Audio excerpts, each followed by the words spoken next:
अंगं हरे पुलकभूषणमाश्रयन्ती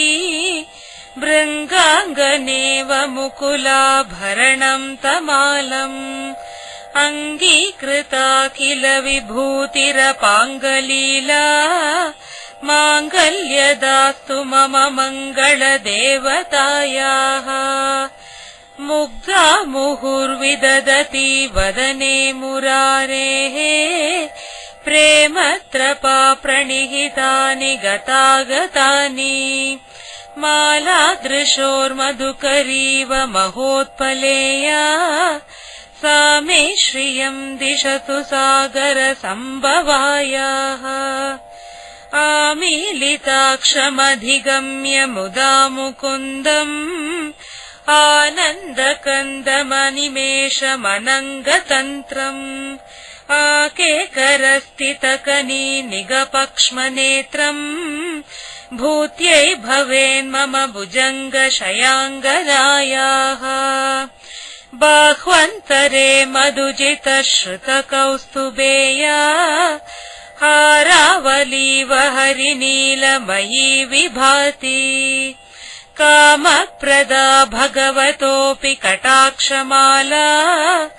कल्याणमावहतु मे कमलालयायाः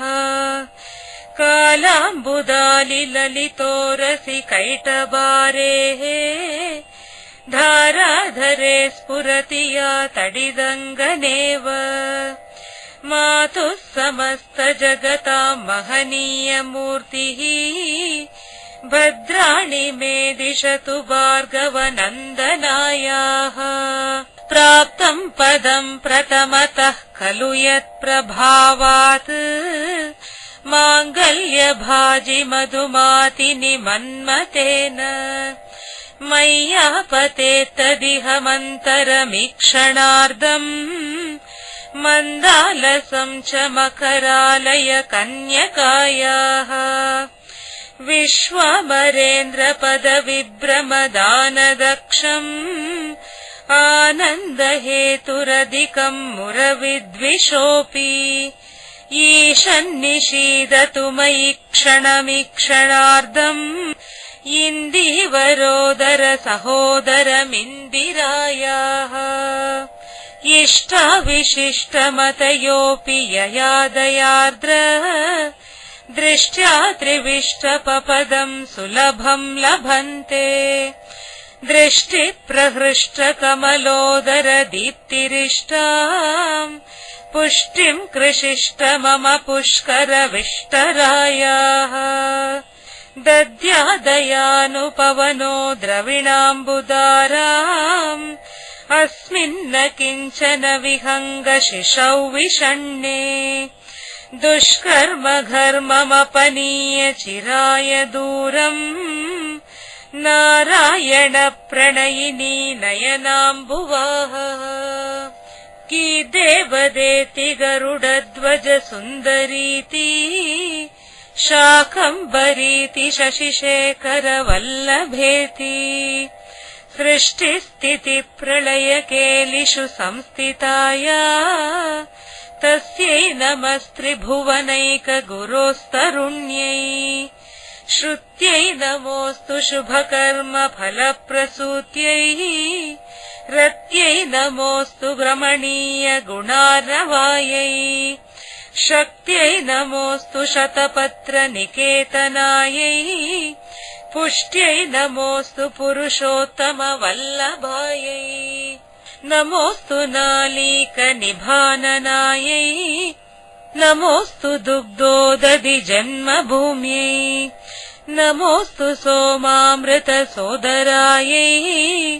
नमोऽस्तु नारायणवल्लभायै नमोऽस्तु हेमाम्बुजपीठिकायै नमोऽस्तु भूमण्डलनायिकायै नमोऽस्तु देवादिदयापरायै नमोऽस्तु शार्ङ्गायुधवल्लभायै नमोऽस्तु देव्यै भृगुनन्दनायै नमोऽस्तु विष्णोरुरसिस्थितायै नमोऽस्तु लक्ष्मी कमलालयायै नमोऽस्तु दामोदर वल्लभायै नमोऽस्तु कान्त्यै कमलेक्षणायै नमोऽस्तु भूत्यै भुवनप्रसूत्यै नमोऽस्तु देवादिभिरर्चितायै नमोऽस्तु नन्दात्मजवल्लभायै सम्पत्कराणि सकलेन्द्रियनन्दनानि साम्राज्यदानविभवानि सरोरुहाक्षि त्वद्वन्दनानि दुरिताहरणोद्यतानि मामेव मातरनिशं कलयन्तु मान्ये यत्कटाक्षसमुपासनाविधिः सेवकस्य सकलार्थसम्पदः सन्तनोति वचनाङ्गमानसैः त्वां मुरारिहृदयेश्वरीं भजे सरसिजनिलये सरोजहस्ते धवळतमांशुकगन्धमाल्यशोभे भगवति हरिवल्लभे मनोज्ञे त्रिभुवनभूतिकरि प्रसीद मह्यम्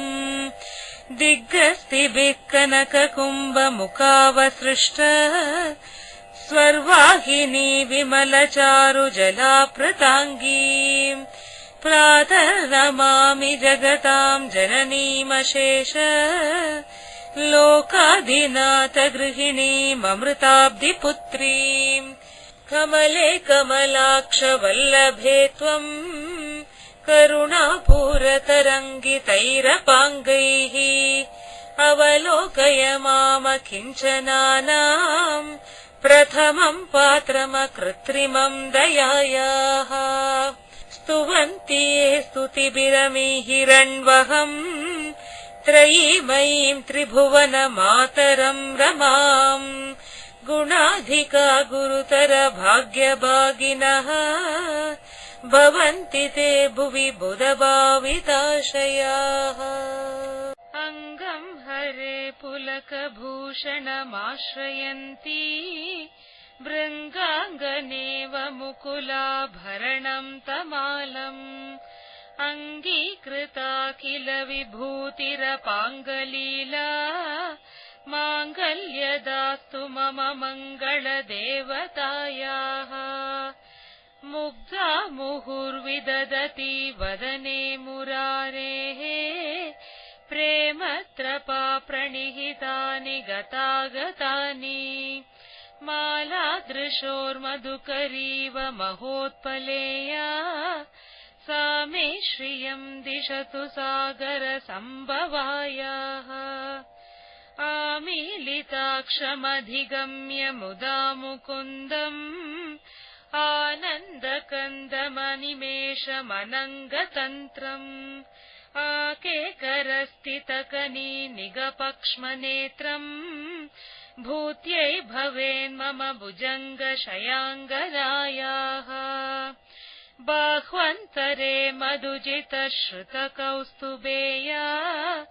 हारावलीव हरिनीलमयी विभाति कामप्रदा भगवतोऽपि कटाक्षमाला कल्याणमावहतु मे कमलालयायाः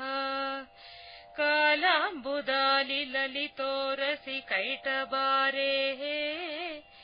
धाराधरे स्फुरति या तडिदङ्गनेव मातुः समस्तजगतां महनीयमूर्तिः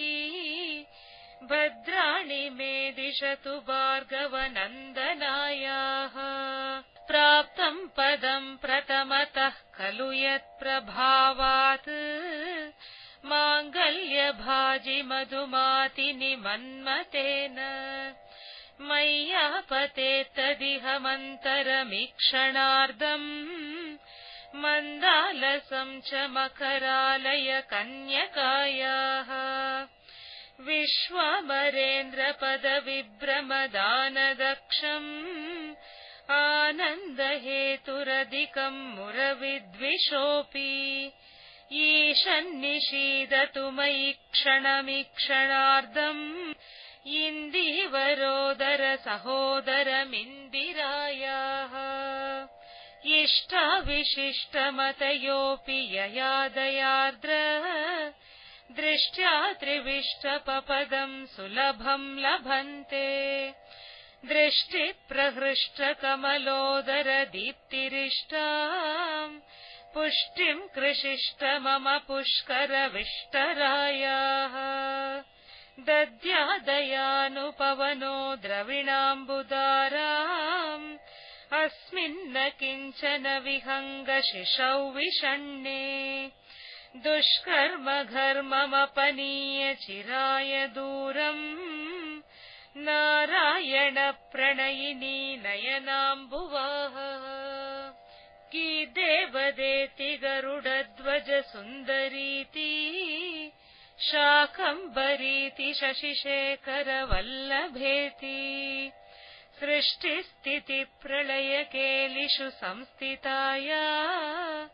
तस्यै नमस्त्रिभुवनैकगुरोस्तरुण्यै श्रुत्यै नमोऽस्तु शुभकर्मफलप्रसूत्यै रत्यै नमोऽस्तु रमणीयगुणार्णवायै शक्त्यै नमोऽस्तु शतपत्रनिकेतनायै पुष्ट्यै नमोऽस्तु पुरुषोत्तमवल्लभायै नमोऽस्तु नालीकनिभाननायै नमोऽस्तु दुग्धोदधिजन्मभूम्यै नमोऽस्तु सोमामृतसोदरायै नमोऽस्तु नारायणवल्लभायै नमोऽस्तु हेमाम्बुजपीठिकायै नमोऽस्तु भूमण्डलनायिकायै नमोऽस्तु देवादिदयापरायै नमोऽस्तु शार्ङ्गायुधवल्लभायै नमोऽस्तु देव्यै भृगुनन्दनायै नमोऽस्तु विष्णोरुरसिस्थितायै नमोऽस्तु लक्ष्मी कमलालयायै नमोऽस्तु दामोदरवल्लभायै नमोऽस्तु कान्त्यै कमलेक्षणायै नमोऽस्तु भूत्यै भुवनप्रसूत्यै नमोऽस्तु देवादिभिरर्चितायै नमोऽस्तु नन्दात्मजवल्लभायै सम्पत्कराणि सकलेन्द्रियनन्दनानि साम्राज्यदानविभवानि सरोरुहाक्षि त्वद्वन्दनानि दुरिताहरणोद्यतानि मामेव मातरनिशं कलयन्तु मान्ये यत्कटाक्षसमुपासनाविधिः सेवकस्य सकलार्थसम्पदः सन्तनोति वचनाङ्गमानसैः त्वां मुरारिहृदयेश्वरीं भजे सरसिजनिलये सरोजहस्ते धवळतमांशुकगन्धमाल्यशोभे भगवति हरिवल्लभे मनोज्ञे त्रिभुवनभूतिकरि प्रसीद मह्यम् दिग्गस्तिभिक्कनककुम्भमुखावसृष्ट स्वर्वाहिनी विमलचारुजलाप्रताङ्गीम् प्रातर्नमामि जगताम् जननीमशेष लोकाधिनाथ गृहिणीममृताब्धिपुत्रीम् कमले कमलाक्ष वल्लभे त्वम् करुणापूरतरङ्गितैरपाङ्गैः अवलोकय मामकिञ्चनानाम् प्रथमम् पात्रमकृत्रिमम् दयायाः स्तुवन्ति ये स्तुतिभिरमिहिरण्वहम् त्रयीमयीम् त्रिभुवनमातरम् रमाम् गुणाधिका गुरुतर भाग्यभागिनः भवन्ति ते भुवि बुधभाविताशयाः।